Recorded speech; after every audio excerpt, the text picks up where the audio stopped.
Okay बच्चों, study we did about the introduction of investment, right. तो investment मतलब क्या था बच्चों? फॉर फ्यूचर सिक्योरिटी के लिए, okay. And then we learn about that any type of share, debenture, bond, security if you purchase from the other company, तो हमारे लिए क्या था? वो इन्वेस्टमेंट था बच्चों, ओके।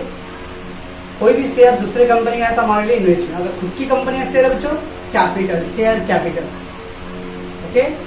खुद की कंपनी का डिवेंचर है तो that is called borrowed capital. और own company share debenture that is capital form. दूसरे की कंपनी का इन्वेस्टमेंट है, डिवेंचर है, तो that is called investment form, right बच्चों। इन्वेस्टमेंट करने के दो रीजन है बच्चों। एक तो लॉन्ग टर्म के लोग करते हैं, जैसे कॉमन मैन लोग LIC करके रखे लॉन्ग टर्म के लिए। लेकिन बहुत सारे ट्रेडर लोग होते हैं, ट्रेडर मतलब बच्चों जो बाइंग एंड सेलिंग करते हैं, ओके। और इन्वेस्टमेंट खरीदते क्या करने हैं? रीसेल करने के। सस्ता हुआ तो खरीदो, जैसे थोड़ा बढ़िया भाव बेच दो, ओके, हो सकता है। Then interest all will be calculated on 4 item: opening balance, purchase, sale and closing balance. Opening, purchase, sale, closing, ठीक है बच्चों। और फिर हमने पढ़ा था क्या? इसके अंदर दो कॉन्सेप्ट होते हैं बच्चों, x interest and come interest. What is x interest? X means excluding interest. So excluding interest means उसके अंदर ऑलरेडी इंटरेस्ट पहले से एक्सक्लूड था बच्चों, एक्सक्लूड पहले से ही था। So what we will do? We will calculate the interest and then we will add to that amount, right? Why we are adding? Because they are earlier excluded. X interest का definition है बच्चों excluding interest. It means they are not added the interest. So we have to add. Okay? And come interest मतलब बच्चों, कम मतलब अरे including interest. क्या बच्चों? Actually opposite including. So interest already added है. So we have to add and then deduct. Okay बच्चों। अब कुछ बच्चों के दिमाग में ऐड है तो आप लेस कर रहे हो, नहीं ऐड है तो ऐड कर रहे हो। तो चलो भाई, नहीं ऐड तो ऐड किए, सब ऑलरेडी ऐड है तो फिर उसमें लेस क्यों कर रहे हैं? ठीक है बच्चों, जब हम इन्वेस्टमेंट सम करेंगे तो अल्टीमेटली इन्वेस्टर जो ट्रेडर होते हैं बच्चों, उनको आइडिया होना चाहिए कि शेयर का प्राइसेस क्या होने वाला है, ठीक है ना। इसलिए उसमें इंटरेस्ट का अमाउंट ऐड करके लो। अब आप एग्जाम्पल ले लो, आपने 2 महीने इन्वेस्टमेंट होल्ड किया और आप बेच रहे हो, ओके। अगर मैं आफ्टर 2 मंथ होल्ड करने का, after that I am selling that, so I will demand from the buyer what? भाई मेरे को शेयर का प्राइस चाहिए और 2 महीने तक मैंने इन्वेस्टमेंट होल्ड किया हूँ, तो 2 महीने का मेरे को क्या चाहिए? इंटरेस्ट चाहिए बच्चों, ओके ना। इसलिए उसमें इंटरेस्ट का अमाउंट ऐड करके तो एक ultimately as per the Indian company act जो है उसके थ्रू एक प्रोसीजर्स है that we have to show the interest and without interest. तो दोनों अमाउंट दिखाना पड़ता है, इंटरेस्ट के साथ कितना अमाउंट हो रहा है और इंटरेस्ट के विदाउट कितना अमाउंट है, क्योंकि दैट्स हम लोग को एडजस्ट करना है। एक्स में क्या था बच्चों? इंटरेस्ट नहीं था ना, without interest, without interest. That's अभी आपको क्या करना पड़ेगा? ऐड करके विद इंटरेस्ट, बच्चों। एंड कम इंटरेस्ट बच्चों विद इंटरेस्ट था ना, विद इंटरेस्ट मतलब इंटरेस्ट ऑलरेडी ऐड था, तो उसमें क्या करना? इंटरेस्ट लेस करना, तो it become without interest, okay बच्चों। तो एक पॉइंट था। फिर हमने देखा था एक्स इंटरेस्ट और कम इंटरेस्ट में अगर कुछ मेंशन नहीं रहेगा तो we always take ex interest, right बच्चों। When there is no ex interest और cum interest mention in the question, we always take ex interest. और एक पॉइंट उन्होंने क्या था कि इंटरेस्ट का जो कैलकुलेशन है बच्चों, वो मंथली बेस पे भी होता है, क्वार्टरली भी होगा, हाफ ईयरली भी होता है और ईयरली भी होता है बच्चों।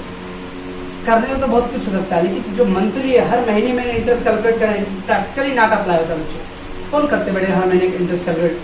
तो दैट्स वाई ज्यादातर क्वार्टरली, हाफ ईयरली और ईयरली होता है, ओके। क्वार्टरली मतलब 3 month, half yearly 6 month and yearly full year, okay बच्चों। Okay, but the dividend on shares, dividend कभी भी बच्चों कंपल्सरी नहीं है, it depend on the profit, okay.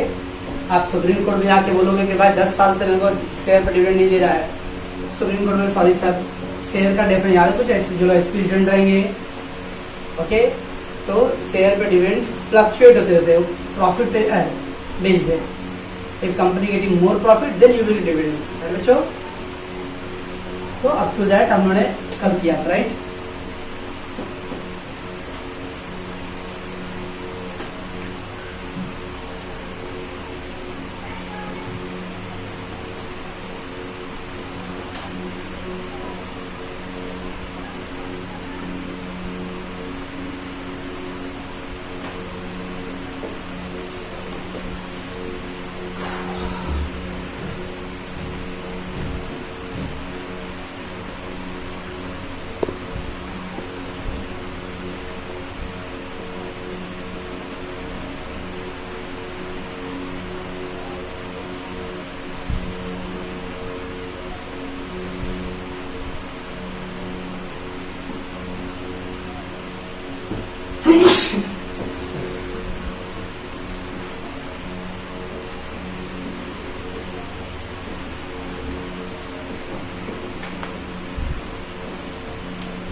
So what is that बच्चों, as per the accounting standard AS1, याद है cost sheet हम लोग करते थे CAS, कॉस्ट अकाउंटिंग स्टैंडर्ड।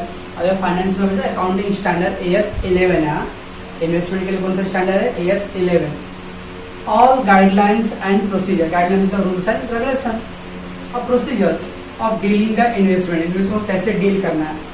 तो हम जो भी पढ़ रहे बच्चे, कोई उमेश का रूल नहीं है, ये अकाउंटिंग स्टैंडर्ड AS11 है। और आपको मालूम है अकाउंटिंग स्टैंडर्ड कौन बनाता है, institute of chartered accountant of India. क्या बच्चों,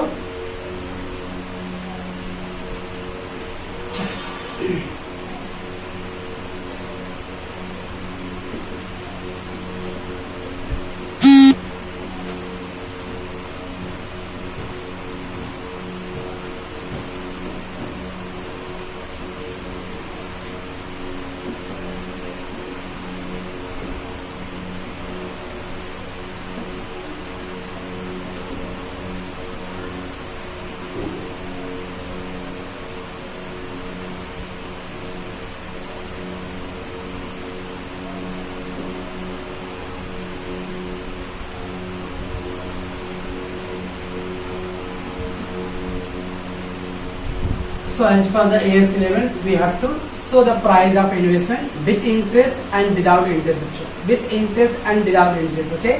तो AS11 के हिसाब से हम लोग को इंटरेस्ट के साथ भी दिखाना पड़ता है and then without interest. So in case of X interest, in case of X interest, what is that? X interest exclude interest, so that is without interest, right बच्चों, without इंटरेस्ट। अब क्या करोगे आप, ऐड इंटरेस्ट, तो उसमें हम लोग interest क्या करते हैं, तो ऐड करते हैं। सो विदाउट इंटरेस्ट था, उसमें इंटरेस्ट ऐड कर देते, व्हाट इज दैट, ये अमाउंट बच्चों विद इंटरेस्ट आ गया, विद इंटरेस्ट, क्योंकि उसमें इंटरेस्ट क्या क्या आपने ऐड किया, राइट बच्चों, ऐसा। सो दैट अमाउंट इज तो लेट्स एग्जांपल ले लेते हैं 5000 का, ऐड इंटरेस्ट 200 रुपये, तभी कितना आ गया बच्चों, 5200। So that 5000 is without interest. After 200 interest आ जाएगा, तो इसके अंदर 200 रुपये आएगा जो with interest, okay. Same in case of cum interest,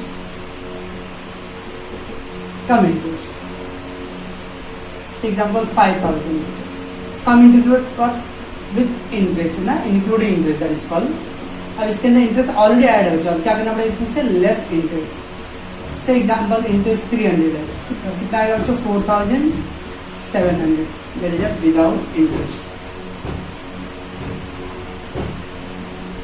तो यार में कुछ बच्चों के दिमाग में ऐसा रहेगा कि सर जब ओके ठीक है अज्यूम करते हुए एक्स वाले में इंटरेस्ट इंक्लूड रहता तो ऐड करना चाहिए, तो लेकिन कम वाले से लेस क्यों कर रहे हैं हम लोग, तो ये पर्पज है बच्चों AS11 का, accounting standard AS11 showing that we have to show all the detail of including and excluding price का, इंटरेस्ट के साथ वाले, तो विथ इंटरेस्ट भी दिखाना पड़ता है और विदाउट इंटरेस्ट। अब देखो एक्स में विदाउट इंटरेस्ट अमाउंट है, तो बिकॉज प्रोसीजर है तो हमको विथ इंटरेस्ट का भी शो करना है, तो दोनों price.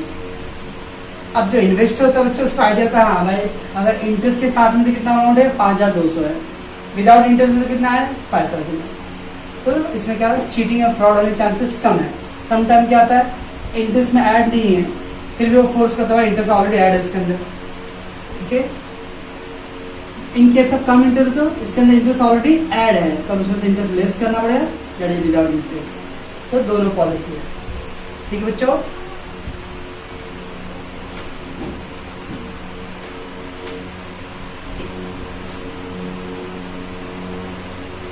Purchase through broker, dealer और एजेंट। जब बच्चों हम लोग शेयर जो है किसी एजेंट के थ्रू खरीदते हैं, अधिकतर आज के जाने में जिंदगी का ऑलमोस्ट सारे काम बिना एजेंट के तो होता ही नहीं बच्चों, ऑलमोस्ट, ठीक है ना, हर काम एजेंट के थ्रू ही है। टिकट निकालना तो एजेंट, बाकी कुछ काम करना तो एजेंट, राशन कार्ड पे है तो agent, that is broker, dealer और एजेंट। तो क्या वो फ्री में काम करते हैं, no, there is charge you, right. तो purchase through the broker, dealer, agent से अगर करते हो तो लोगों को जो भी एक्सपेंसेस है बच्चों, that is commission, stamp duty, brokerage. अब मान लो बच्चों 5,000 का मैंने शेयर खरीदा, एजेंट ने बोला भाई 500 रुपये लूंगा, और तो मेरे को शेयर कितने का पड़ेगा बच्चों? 5,000 रुपये शेयर का था ना, अब 500 रुपये एजेंट को तो देना है, यानी 5,500 या। इसका मतलब याद रखना बच्चों, जब भी परचेज होता है ना तो एक्सपेंसेस को क्या करते हैं लोग, ऐड करते हैं। Whenever you are doing the purchase, all expenses should be added। हाँ, कमीशन है, स्टैम्प ड्यूटी है, स्टैम्प ड्यूटी मतलब बच्चों कुछ शेयर को हम रजिस्टर कराते हैं, ठीक है ना, जब रजिस्टर कराते हैं तो उसके लिए स्टैम्प ड्यूटी भरना पड़ता है। ओके, सेल, अगर आपको शेयर बेचने का है एजेंट के थ्रू, ओके, अब मान लो उसने एजेंट ने 6,000 का मेरा शेयर बेच के दिया, तो मेरे को 6,000 एजेंट देगा नहीं, एजेंट ने 6,000 बेचा, एजेंट बोले भाई मेरा कमीशन था 400 रुपया, तो 6,000 में 400 रुपये कट करके मेरे हाथ में कितना देगा, 5,600 रुपये देगा। इसका मतलब क्या बच्चों, कि अगर हम परचेज करते हैं तो एक्सपेंसेस में क्या करना, ऐड करना है।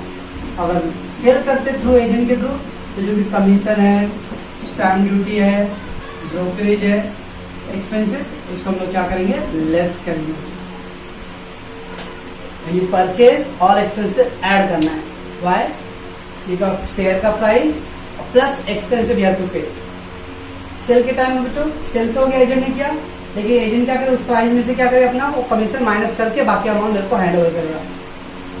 तो when you purchase all at the all expensive, when you sell less all the expensive, right बच्चों?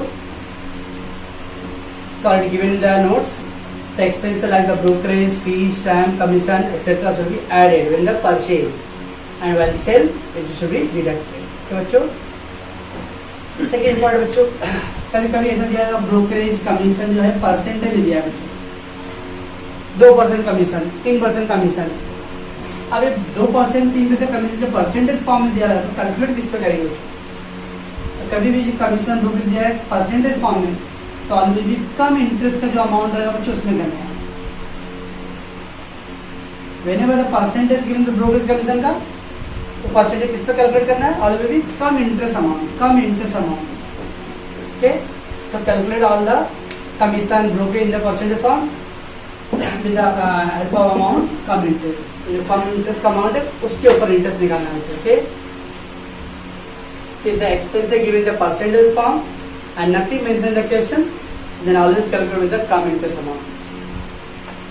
400-500 रुपए दे रही क्यों, लेकिन उससे बोल दिया भाई ठीक है भाई मैं आपका काम करके दूंगा, लेकिन मेरे को 1% कमीशन चाहिए, और 1% किस पे निकालना है, कुछ मेंशन नहीं किया रहेगा तो ऑलवेज भी कम इंटरेस्ट।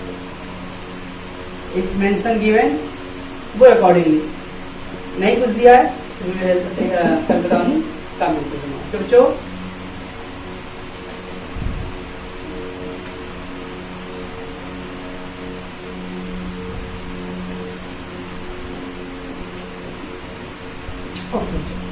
नेक्स्ट क्या है, if suppose that date of interest, हाँ डेट ऑफ इंटरेस्ट, जिस दिन इंटरेस्ट मिलने वाला बच्चों, and date of purchase, date of purchase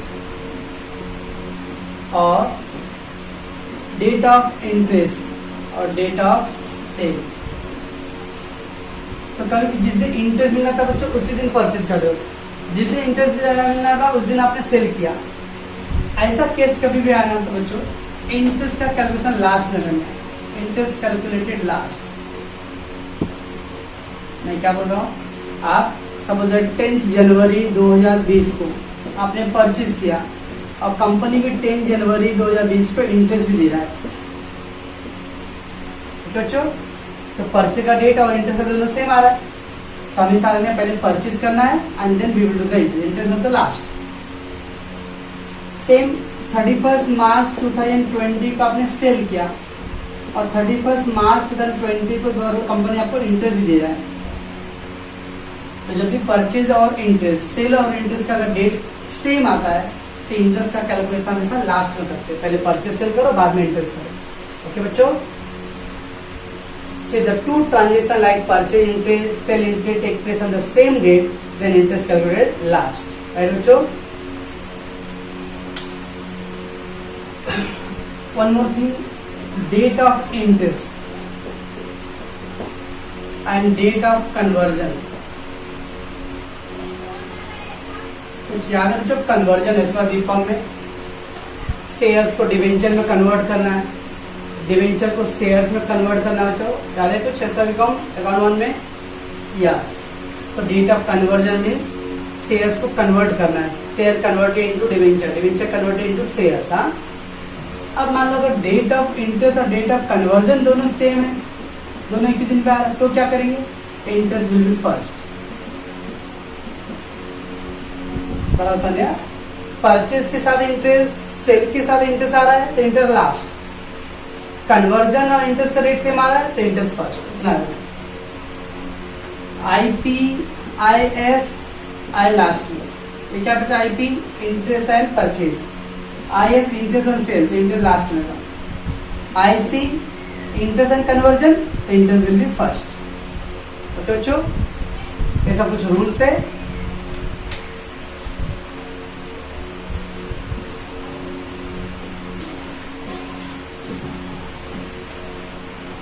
twelfth का फाइनल अकाउंट याद है बच्चों? कुछ ऐसा रहता था पहला adjustment, closing stock, cost price 40,000, market price 45। कुछ याद है बच्चों फाइनल अकाउंट का ट्वेल्थ का, या ट्वेल्थ का कोई फाइनल अकाउंट में closing stock, cost price 40,000, market price 45,000, तो हम लोग क्या करते थे? क्लोजिंग स्टॉक, कॉस्ट प्राइस या market price whichever is lower, whichever is lower लेते थे। ओके, ऐसा कुछ एक पॉइंट इसमें आना इन्वेस्टमेंट में याद आना। तो क्लोजिंग स्टॉक का कॉस्ट प्राइस और MRP whichever is lower we will take. तो सेम एमआरपी में भी ऐसा था, इन्वेस्टमेंट में भी ऐसा था बच्चों। तो when MRP of investment given, MRP of investment given, तो बच्चों so what we will do? Cost price and MRP whichever is lower will be taken। क्यों? अगर सब में कॉस्ट प्राइस और MRP दोनों है तो हम लोग क्या करेंगे? लोअर को टेक करेंगे। ठीक है क्यों? अब बहुत इंपॉर्टेंट पॉइंट सुनने बच्चों, इफ कॉस्ट लोअर, क्योंकि अगर कॉस्ट लोअर, दोनों में से तो लोअर लेना है बच्चों, इफ कॉस्ट अगर लोअर आता है बच्चों, then accounts automatically get tally.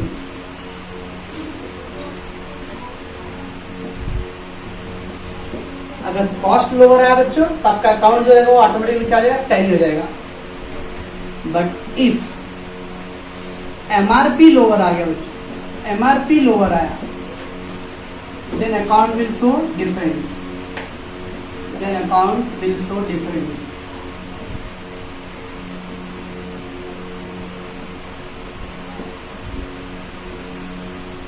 तो अकाउंट में कुछ डिफरेंसेस होंगे बच्चों, तो डिफरेंस को क्या करेंगे?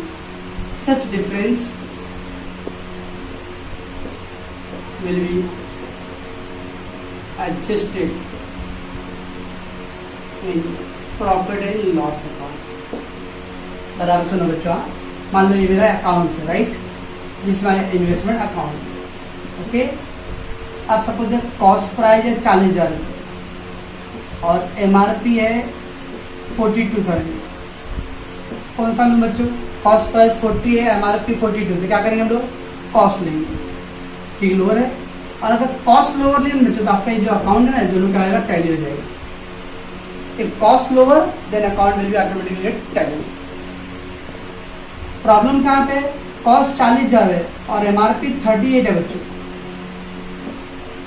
तब लोअर कौन सा है? एमआरपी 38 है, क्योंकि जब 38 लोगे ना तो आपके अकाउंट में कुछ टैली नहीं होगा, कुछ डिफरेंस आएगा।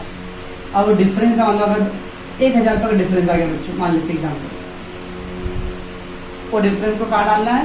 Profit and loss account. Okay, था बच्चों when the MRP of investment given, तो हम लोग क्या करेंगे? कॉस्ट प्राइस और एमआरपी दोनों को कंपेयर करेंगे। कॉस्ट लोअर आया, लेना तो हमको लोअर ही बचेगा, जब कॉस्ट लोअर और MRP lower. But if cost lower है देन अकाउंट अपने आप टैली हो जाएगा, कोई टेंशन लेने की जरूरत नहीं पड़ेगा। बट अगर एमआरपी लोअर आया बच्चों तो आपके अकाउंट टैली नहीं होंगे, there is some balance will be shown, difference will be shown. तो दैट डिफरेंस का उसको कहाँ डालेंगे हम लोग, प्रॉफिट एंड लॉस का। 1000 रुपये का डिफरेंस आया मान लो बच्चों, जिसको by profit and loss. Okay बच्चों, सो कॉस्ट हमारे which is very lower, if cost lower no need to worry, क्यों, क्योंकि अकाउंट टैली हो जाएगा। एमआरपी लोअर आया बच्चों तो आपके अकाउंट में कुछ डिफरेंस से जाएंगे, तो डिफरेंस को कहाँ डालना है, प्रॉफिट एंड लॉस। तो बच्चों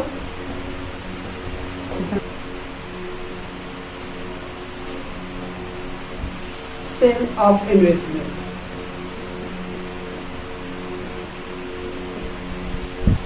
बच्चों हम लोग कॉमर्स स्टूडेंट है और टीवाई बीकॉम का लेक्चर अपना चल रहा है, ओके ना। और over the last 15 years 16 years में टीवाई के बच्चों के साथ देख रहा हूँ मैं, कभी कभी हंसी भी आता है कि कॉमर्स के बच्चे और टीवाई वाले, ऐसा ही कॉमर्स वाले 11th के टीवाई 5 साल कॉमर्स पढ़ाई करने के बाद वो लोग से अगर क्वेश्चन पूछो, बच्चा 40,000 का इन्वेस्टमेंट 41,000 बेच दिया तो क्या हुआ बच्चा, 40 का investment I am selling at 41, okay. 40,000 का इन्वेस्टमेंट है और 41 का बेच रहा हूँ, तो क्या होगा बच्चों, सेलिंग प्राइस ज्यादा है ना, तो क्या आएगा अपने को, प्रॉफिट। तो जब भी हम लोग कोई चीज सोल्ड करते हैं तो we have to get know about the profit और लॉस। तो एक इन्वेस्टमेंट का कॉस्ट है और ये सेलिंग प्राइस है। अगर सेलिंग प्राइस हायर रहेगा बच्चों, सेलिंग प्राइस हायर तो वी गेट अ प्रॉफिट। तो बच्चों पर अगर मान लो इन्वेस्टमेंट का कॉस्ट है 40,000 और मैंने उसको 37 में बेच दिया बच्चों, तब क्या आएगा, ये लोअर है तो अपने लिए क्या है, loss. Selling price higher profit, selling price lower it is our loss. बच्चों लॉजिक 40 का चीज 41 में बेचा हूँ, देख प्रॉफिट। 41 का अगर 37 में खाली बेचा हूँ तो मेरे लिए क्या आएगा, 3,000 का लॉस। तो बच्चों अब बच्चों ये क्या है, 1,000 रुपये अपना प्रॉफिट हुआ। बचपन में पढ़े nominal account, credit all income and gain, debit all expense losses, ये प्रॉफिट है, तो profit and loss account credit side, profit nominal account credits. अब यहाँ पे 3,000 का अपना लॉस हो रहा है बच्चों, तो profit and loss account debit side. बच्चों तो जब हम लोग इन्वेस्टमेंट सोल्ड करेंगे तो we will compare the cost and selling price. When you sell the investment, compare the cost price and compare cost price and selling price, दोनों को हम लोग कंपेयर करेंगे। ओके, अगर सेलिंग प्राइस हायर है तो अपना प्रॉफिट है, प्रॉफिट अकाउंट क्रेडिट साइड। अगर लॉस है बच्चों तो profit account debit side. Okay बच्चों, क्या आ गया, all the information regarding the investment बच्चों। ओके, अब 3 इसमें जनरलिटी है that we have to take care.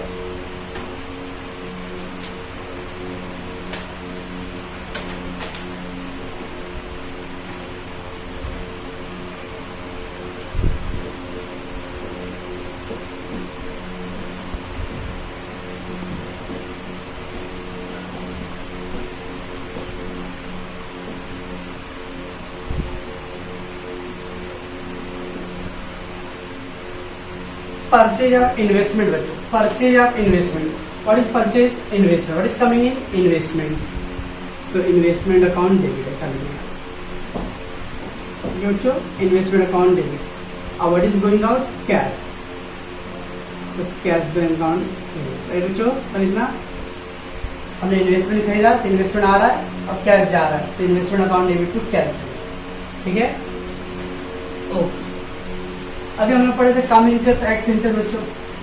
जब हम खरीदते इन्वेस्टमेंट बच्चों तो सामने वाले पार्टी से खरीद रहे हो ना, तो सामने वाले पार्टी ने होल्ड किया था इन्वेस्टमेंट, तो जब भी हम खरीदते बच्चों तो इन्वेस्टमेंट का price plus interest we have to pay, investment amount plus interest, तो इंटरेस्ट अपने लिए क्या है, एक्सपेंस,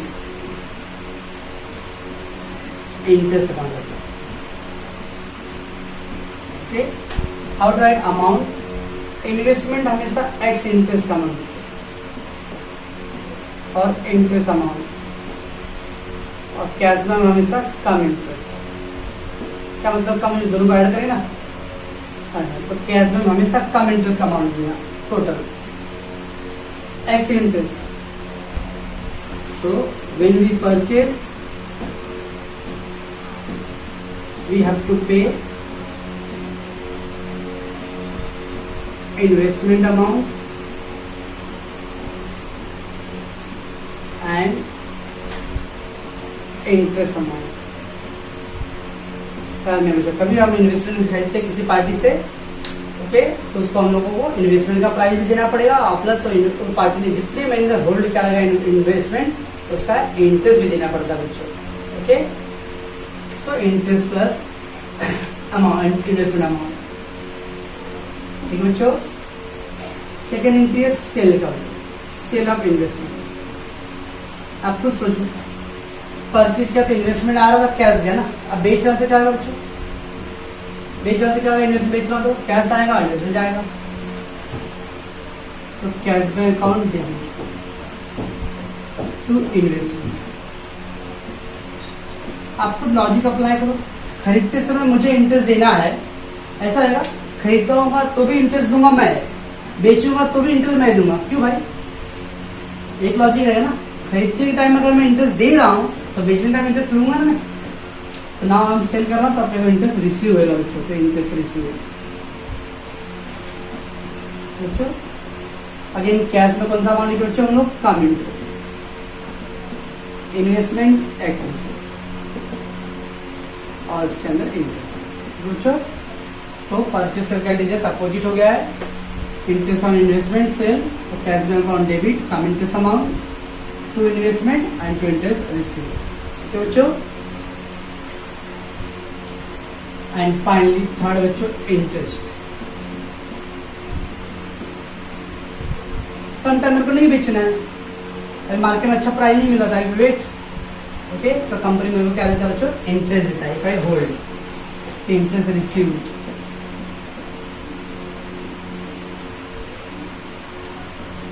तो cash bank account debit to interest receive.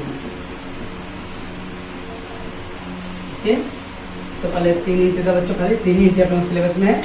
ऐसे इसका सेकंड पार्ट और है बच्चों, तो हम लोग बाद में करेंगे. ओके, तो purchase account debit, purchase account debit to investment account debit to cash bank. खरीदते समय बच्चों हम लोग को इंटरेस्ट पे करना था, अपने लिए एक्सपेंस है. सेम इसका उल्टा, cash bank account debit to investment to interest receive. खरीदते समय इंटरेस्ट देना पड़ रहा है, तो सेल के टाइम इंटरेस्ट अपने को रिसीव होगा, तो अपने लिए क्या है, इनकम. और अगर आपने सोल्ड नहीं किया है, इन्वेस्टमेंट को होल्ड करके रखे हो, तो कंपनी आपको टाइम पे इंटरेस्ट देता है. तो क्या एंट्री है, cash bank to interest receive. तो बच्चों अब इंटरेस्ट का जो कैलकुलेशन है बच्चों, तो क्या करना होता है, हमेशा हमें इंटरेस्ट देता है last due date to till the time of purchase. Interest कितने महीने का निकालना पड़ता है बच्चों, तो हमेशा याद रखना है लास्ट इंटरेस्ट, लास्ट ड्यू मतलब कंपनी ने लास्ट टाइम इंटरेस्ट कब दिया था. अब सपोज एग्जांपल, कंपनी ने लास्ट टाइम मेरे को इंटरेस्ट 1 अप्रैल को दिया था. ओके बच्चों, I got the last interest in on 1 अप्रैल. और आज कितना तारीख बच्चों, 30 जून है. और 30 जून को मेरे को अब शेयर और खरीदने का है. तो लास्ट अप्रैल में मिला था, तो अप्रैल 1 तारीख को, पूरा अप्रैल बचा है, मई पूरा हो गया और जून 30 तारीख बचा, तो जून पूरा हो गया, 3 महीने का इंटरेस्ट आओ. हमेशा रखने कि आखिरी इंटरेस्ट कब मिला था और फिर जिस दिन परचेज कर रहा हूँ उसके बीच का जो टाइम आएगा उसका interest. Last date to till time of purchase. Same last due date of interest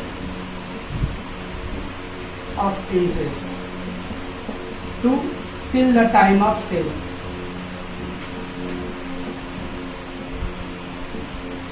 हमेशा बच्चे इंटरेस्ट कब कैसे निकालते हैं, परचेज सेल के लिए हमेशा लास्ट इंटरेस्ट का डेट क्या तो देंगे आप, तो last due date of interest और फिर जो परचेज डेट उसके बीच का टाइम. लास्ट इंटरेस्ट और सेल का डेट देना है उसके बीच का टाइम. इंटरेस्ट रिसीव के टाइम में last due date to current due date.